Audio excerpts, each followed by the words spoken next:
Jamaah. Iya. Oh jamaah. Iya. Alhamdulillah. Mana tepuk tangannya Bandung, Masya Allah. Terima kasih banyak. Dan juga jamaah Islamitin dan dirahmati Allah di rumah ya. Yang selalu setia menyaksikan Islamitinda. Masih di tema kita pagi hari ini. Tentang jawaban Allah kalau kita berdoa. Dan sebelum kita lanjut lagi mendengarkan tausiah dari guru-guru kita. Kita lihat lagi sebuah video tayangan tentang surprise untuk istri. Coba kita lihat tayangannya, ini dia. Mungkin bisa jadi solusi. Iya dong. Kalau makan di hotel bisa habis 30 juta kan. Kayak begini bagus Iya. Kalau begini, UMKM. UMKM murah. Memajukan, Masya Allah. Ini 5 juta muntah itu. Keren banget, Masya Allah. Masya Allah. Ini Ustaz Syamon izin ya, kita coba lanjut lagi di tema kita pagi hari ini. Bener gak sih katanya doa itu langsung Allah jawab. Saat kita memberi kebahagiaan kepada orang di sekitar kita, terutama untuk istri dan anak-anak kita. Mohon izin penjelasan Ustaz Syam. Tepuk tangan buat Ustaz Syam. Baik, tapi guruku Ustaz Maulana Habib Utsman Mas Fadli serta guru-guru kami melakukan Allah Subhanahu wa taala. Al-Qur'an surah Ar-Ra'd ayat 23. A'udzu billahi minasy syaithanir rajim. Jannatu 'adnin yadkhulunaha wa man salaha min آبائهم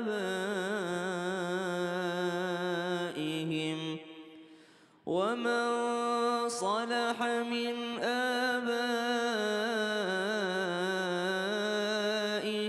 وأزواجهم وذرياتهم والملائكة يدخلون عليهم من كل باب.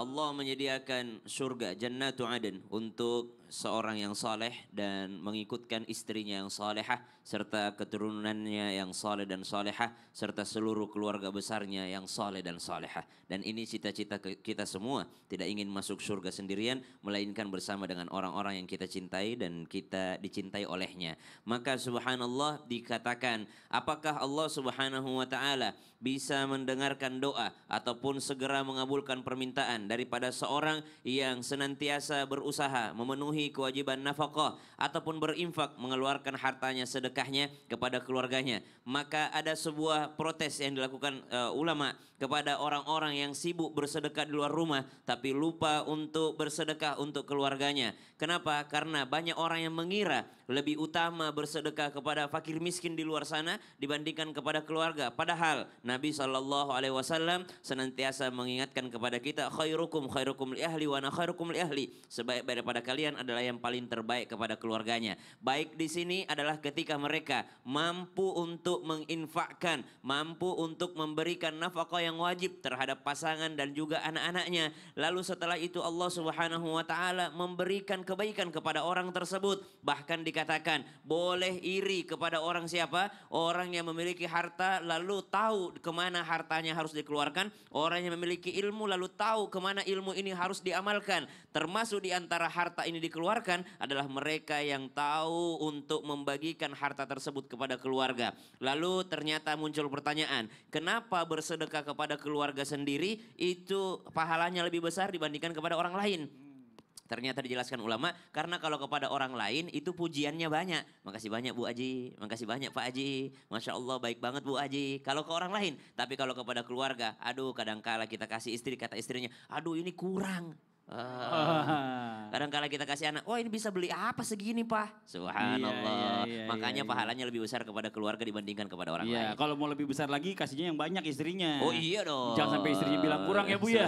Iya itu Ibu ya. Tepuk tangan buat Ustaz Syam. Masya Allah, makasih banyak Ustaz Syam. Ya Allah, nanti kita mau kasih kesempatan lagi buat Ustadz Maulana bertanya sama jamaah yang ada di studio. Tapi sebelumnya kita lihat dulu ada sebuah video tayangan nih Ustadz nih ya. Video tayangan seru ya tentang seseorang berdoa hingga meneteskan air mata. Masya Allah, coba kita lihat tayangannya. Allah luar biasa, itu temennya resek kayak Ustadz Maulana itu temennya tuh yang videoin. Jangan-jangan ini ya mirip tadi. ya, mirip ya yang videoin. Jangan-jangan kan. Iya bisa jadi, mukanya hampir mirip 11-12. Iya Allah. bisa jadi. Bisa jadi. Iya. Dia berlindung di sebelah mamanya itu. Oke, kita lanjut. Sekarang waktunya Ustadz Maulana bertanya sama jamaah yang ada di studio. Karena kita sebelumnya. masuk di segmen. Ya. Ustadz Ustadz bertanya. Kami menjawab. Karena sudah di sebelah kanan. Sekarang saya ambil di sebelah kiri. Ya, boleh. Yang paling imut. Yang paling imut. Ibu ini. Oh, Masya Allah, boleh. Tuh. Iya. Semua maju-maju. Iya. Assalamualaikum warahmatullahi wabarakatuh. Waalaikumsalam warahmatullahi wabarakatuh. Perkenalkan, nama saya Ibu Lilis dari Majelis Taklim Al-Mu'min Paniisan Bandung. Tepuk tangan buat Ibu Lilis. Saya mau tanya sama Bu Lilis. Iya. Pernah nggak Ibu Lilis berdoa sampai meneteskan air mata? Pernah. Kapan? Waktu ingat cicilan Ustadz. Waktu ingat cicilan. Ingat kebutuhan banyak, tapi kok pendapatan dikit terus. Nah. Gimana Ustadz solusinya? Pertanyaan saya satu. Nah. Bukankah Ibu sudah hidup? Iya. Ya itu juga lebih banyak itu. Iya. Itu aja oke Itu Ustadz. nikmat yang paling berharga. Masya Tepuk tangan dulu Allah. dong. Makasih banyak Ibu Lilis. Wassalamualaikum warahmatullahi wabarakatuh. Waalaikumsalam warahmatullahi wabarakatuh. Bu, sini Bu, jangan kasih Ustadz Maulana. Ya Allah, rebek bener nih Bu nih. Ya silakan Ustadz. Bismillahirrahmanirrahim. Izin Habib dan Ustaz Sam. Masya Allah, tabarakallah. Terima kasih banyak kepada semua jamaah Islam itu indah yang sama-sama kita bermajelis. Di majelis Islam itu indah, yang mimbar Islam itu indah memberikan kebahagiaan buat kita. Karena tiap hari menyajikan materi-materi yang menarik. Salah satunya, jawaban Allah atas doa-doa kita. Ternyata gimana sih kita bisa merasakan apakah doa itu diijabah atau tidak? Salah satu tanda diijabahnya doa ketika kita meneteskan air mata ketika berdoa. Pada saat kita berdoa meneteskan air mata, maka di saat itu kelembutan hati kita. Lembutlah hatinya orang. Kalau ada orang berdoa sambil nangis itu lembut. Makanya bagusnya kalau kita berdoa tengah malam. Nggak ada teman yang videoin kayak tadi. Kita nangis berdoa, ada yang diketawain kita. Betul. Nah, maka orang yang berdoa sambil nangis itu pertanda dia sedang menghayati doanya. Sekiranya ibu tahu arti doa-doa, pasti ibu nangis. Pernah lihat waktu ke Tanah Suci, orang lagi sholat sambil nangis. Imamnya nangis, semua nangis. Kenapa? Karena bisa jadi membahas tentang neraka. Ayat-ayat yang menakutkan sampai-sampai menangis. Benar tidak? Bu. Itu namanya menghayati doanya. Mohon maaf jamaah. Kita mungkin menangis karena lama. Nah, jadi bisa jadi. Yang pertama, penghayatan akan doa. Mengerti maksud isi doanya sehingga membuat air matanya menangis. Kemudian yang kedua, ketika itu, mohon maaf, diampunilah dosa-dosanya. Salah satu mata yang tidak akan menangis dari kemudian adalah mata yang digunakan menangis karena mengingat dosa. Kemudian yang ketiga, mendapatkan keselamatan.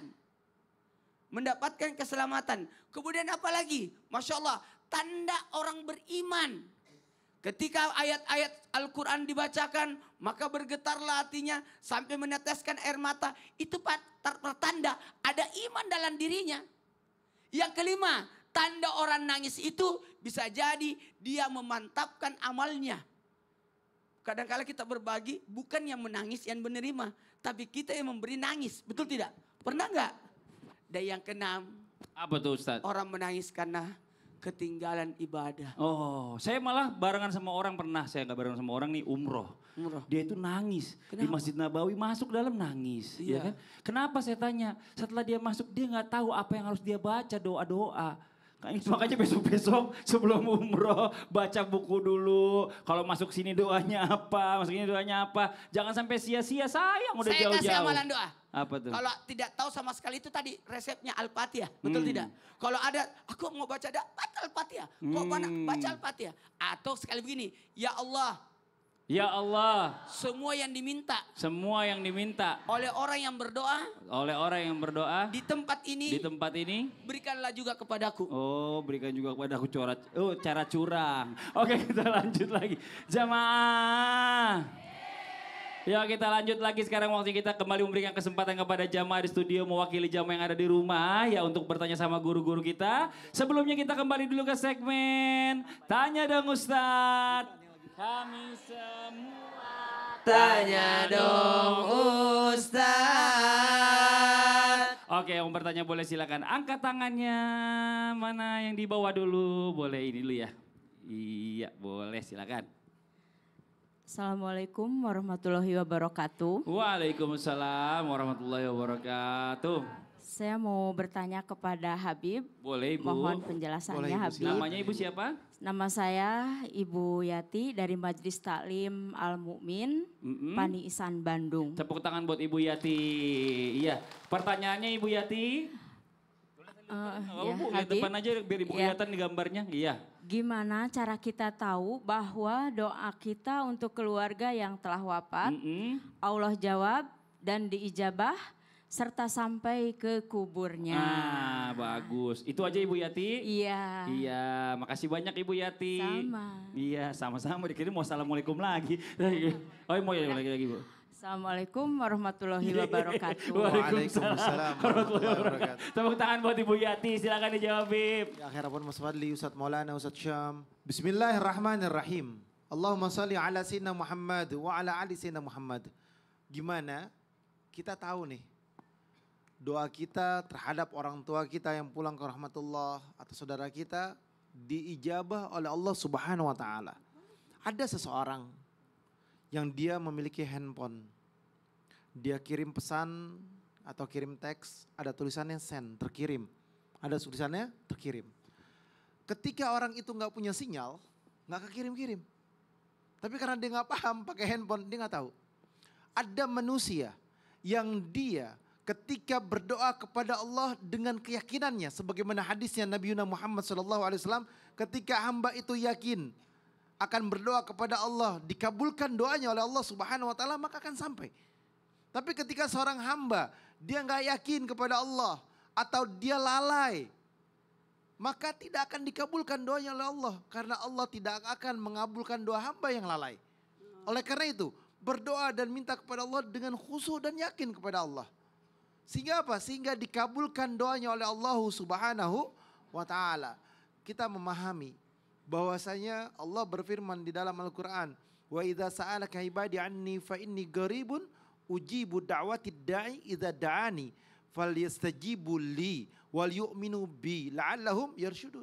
Ketika hamba ditanya di mana Allah, Allah dekat sama kita. Sangat-sangat dekat dan Allah akan mengabulkan doa kita. Ujibu da'watid da'i idza da'ani. Kalau kita minta kepada Allah, Allah kabulkan. Tapi kata Allah apa? Ada syaratnya. Falyastajibu li wal yu'minu bi. Maka penuhi dulu panggilan Allah. Ketika kita memenuhi panggilan Allah, Allah kabulkan doa kita.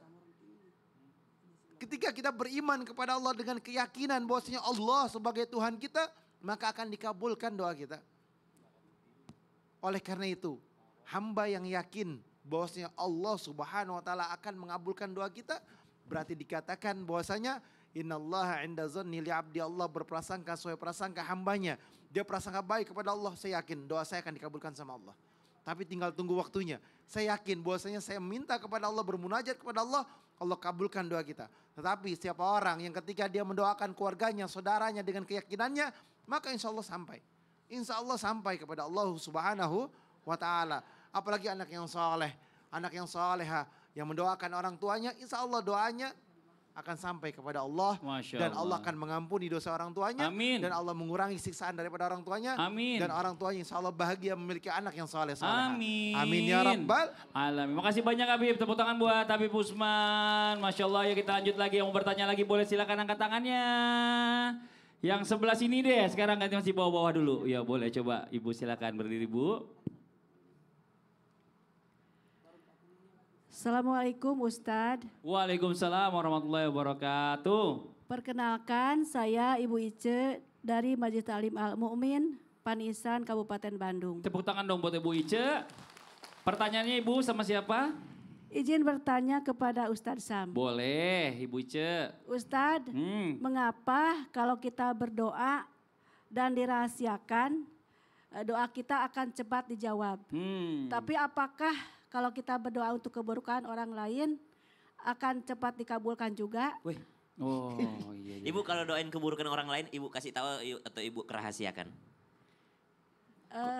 Gak mau kalau saya kan bertanya, boleh enggak? Boleh enggak? Gak mau. Makanya. Dia cuma mau nanya. Jangan macam-macam sama Pinter istri. dia. Soalnya ada Bener, orang ya. yang doain. Pinter Kan dia. ada namanya. Pinter, Saya setuju, Bu. Allah. Iya, makasih Ibu Ice. Ayo, jawab, Itu aja. Ustaz. Ya. Terima kasih Pak Ustadz. Sama-sama, Assalamualaikum Bu. warahmatullahi wabarakatuh. Waalaikumsalam warahmatullahi Namanya wabarakatuh. juga nanya. Nggak mau kejebak Masa nanya ibunya. Pak Jangan Ali? nuduh dong, jangan nuduh. Ya. Tapi guru Ustadz Maulana, Bisman, Mas Fadli serta guru-guru kami melakukan Allah Subhanahu wa taala. Al-Qur'an surah An-Nisa ayat 148. A'udzu billahi minasy syaithanir rajim. La yuhibbullahu al-jahra bis-su'i minal qawli illa man zulim. Wa kana Allahu samii'an 'alima. Allah tidak senang, Allah tidak suka, Allah tidak menyukai perkataan, doa keburukan, permintaan keburukan seseorang untuk orang lain ataupun untuk dirinya sendiri. Jadi jangan pernah minta keburukan, baik itu untuk diri sendiri ataupun kepada orang lain, apalagi digarisbawahi seorang ibu. Ibu itu tidak ada penghalangnya doanya, kalimatnya langsung kepada Allah Subhanahu wa taala. Diijabah doanya. Ibu sejengkel-jengkelnya kepada anak, jangan pernah berkata yang buruk kepada anak. Ya udah ya, keluar rumah mulu, nanti kamu kecelakaan baru tahu rasa. Waduh, ini bisa jadi tidak diijabah sekarang, tapi beberapa tahun kemudian, beberapa bulan kemudian tiba-tiba pas anaknya udah soleh-solehnya, udah baik-baiknya, malah kecelakaan. Maka naudzubillahi min dzalik, kita coba tahan lisan ini dari perkataan yang buruk. Ibu-ibu setiap hari, kata Dokter Aisyah, 20.000 kata sehari yang mesti keluar dari mulutnya. Maka sibukkan kata-katanya dengan sholawat, sibukkan mulutnya dengan sholawat, dengan zikrullah, mengingat Allah, dengan baca Quran. Kapan dia tidak sibuk dengan baca Quran, sholawat, istighfar, tasbih, maka mulutnya akan mengeluarkan kata-kata yang buruk. Apakah diijabah sama Allah? Setiap kata ad-du'a, kullu kalam ad-du'a, kullu kalam ad-du'a. Setiap perkataan adalah doa. Bisa jadi pada saat berkata-kata ada malaikat yang lewat dengan mengatakan amin, terimalah ya Allah. Maka pada saat itu Allah terima daripada perkataannya ataupun kalimatnya. Apalagi sambil bersumpah, maka berhati-hatilah dalam berkata-kata. Adapun doa yang kita rahasiakan daripada orang lain diijabah oleh Allah Subhanahu wa taala. Adapun doa keburukan bisa jadi diijabah juga sama Allah Subhanahu wa taala. Namun ingat, tidak ada kebaikan sama sekali yang kita dapatkan ketika orang lain mendapatkan keburukan. Maka kita ada pilihan. Ketika terzolimi sama orang, boleh kita memaafkan. Kalau kuat, boleh membalas dengan setimpal. Tapi ini tidak mendapatkan pahala dari Allah Subhanahu wa taala. Atau boleh membalasnya dengan kebaikan. Inilah yang akan mendapatkan kebaikan di dunia dan akhirat kalau mampu membalas keburukan dengan kebaikan. Wallahu taala a'lam. Masya Allah, terima kasih banyak Ustadz Siap, Syam. sama-sama, Tepuk Mas tangan Fadli. buat Ustadz Syam. Satu lagi kita kasih kesempatan jamaah yang mau bertanya, boleh silakan angkat tangannya. Yang, atas sana coba. Wah, sebentar saya bawain dulu mic-nya. Nah ini Bu, izin boleh berdiri? Iya silakan. Assalamualaikum warahmatullahi wabarakatuh. Waalaikumsalam warahmatullahi wabarakatuh. Perkenalkan, nama saya Ibu Lala dari Majelis Taklim Al-Mu'min Paniisan Kabupaten Bandung. Tepuk tangan buat Ibu Lala. Pertanyaannya Ibu Lala mau bertanya sama siapa? Sama Habib. Sama Habib boleh. Iya. Boleh silakan Ibu. Iya, Bib, katanya orang yang suka makan uang haram, memakai pakaian dari barang yang haram, doanya nggak akan dikabul tah sama Allah. Tapi nyatanya kan sekarang banyak orang yang hampir semuanya keharaman itu tetap aja Allah jawab doanya yang melakukan keharaman gitu. Oh gitu. Iya. Bu Lala ngiri. Ya tahu deh. Kan gak adil gitu Nggak adil, maksudnya iya. iya. Oh itu maksudnya. Itu aja Bu Lala. Iya gitu aja lah gak Iya. apa-apa. Iya udah gak apa-apa ya. Ya makasih. Soalnya pengen tahu aja gitu. Iya makasih banyak Ibu Lala. Iya sama-sama. Iya. Assalamualaikum warahmatullahi wabarakatuh. Waalaikumsalam warahmatullahi wabarakatuh. Tepuk tangan buat Ibu Lala. Dijawab Habib silakan. Afwan Mas Fadli, Ustadz Maulana, Ustadz Syam. Bismillahirrahmanirrahim. Allahumma sholli ala sayyidina Muhammad wa ala ali sayyidina Muhammad. Ibu, ada kalimat terakhir yang berbahaya. Ketika beranggapan Allah nggak adil, maka tidak akan diperlakukan adil oleh Allah. Ketika hamba yakin Allah adil, maka akan diperlakukan adil. Tadi itu kalimatnya, Allah berprasangka sesuai prasangka hambanya. Ketika hamba meyakini bahwasanya Allah nggak adil, maka dia tidak akan diadilin oleh Allah. Ingat, Allah di dalam Al-Quran, biahkamil hakimin, hakim yang paling adil. Oleh karena itu, ketika ada seorang hamba yang dia ahlul maksiat, dia ahlul dosa, atau dia mencari yang haram, dia mencari hal yang tidak baik, dia dapat yang gak baik. Sebagaimana hadisnya Rasulullah SAW, ada seorang hamba, dari pagi dia keluar dari rumahnya dengan pakaian yang lusuhnya. Dia cari yang haram, dia dapat yang haram, dia pulang bawa yang haram, maka tentu doanya tidak akan dikabulkan oleh Allah. Doanya tidak akan diterima oleh Allah. Maka ketika seorang hamba tersebut, dia berdoa, yang tadi ibu katakan, oh doanya dikabulin. Ibu jangan lihat hartanya. Jangan lihat apa yang dimilikinya. Bahwasanya apa? Ketika Allah memberikan segala sesuatunya, belum tentu dia disayang oleh Allah. Boleh jadi harta yang dia dapatkan akan memberatkan dia dalam hisapnya, dan Allah memberikan tempat yang sangat-sangat tidak enak. Yakni apa? Nerakanya Allah. Semakin dalam tempatnya. Ketika Allah sudah tidak suka kepada hamba tersebut, Allah tidak sayang kepada hamba tersebut, fi qulubihim maradha fazadahumullahu maradha, dikasih penyakit dalam hatinya sehingga hamba tersebut menjadi ahlu maksiat, ahlu dosa. Doanya nggak dikabulin sama Allah, hidupnya akan mendapatkan kehancuran, ujian, cobaan, musibah akan terjadi pada hamba tersebut sehingga hamba tersebut jauh dari Allah, jauh daripada keberkahan, jauh daripada kebaikan, maka akan bertubi-tubi cobaan, musibah yang Allah Ta'ala berikan, dan bahkan orang tersebut atau hamba tersebut bisa mendapatkan azab dari Allah. Oleh karena itu, cari yang halal, cari yang berkah untuk istri dan anak kita sehingga menjadi keberkahan dan kebaikan. Duit yang haram, barang yang haram masuk ke dalam tubuhnya, menagih kepada kemaksiatan dan menjadi ahli dosa. Nauzubillah summa nauzubillah. Makasih banyak Habib udah buat jamaah Islam itu yang ada di rumah nih ya. Jangan kemana-mana dulu, kita akan masih lanjut lagi pembahasan kita setelah yang satu ini. Tetap di Islam itu indah. Jamaah. Oh jamaah.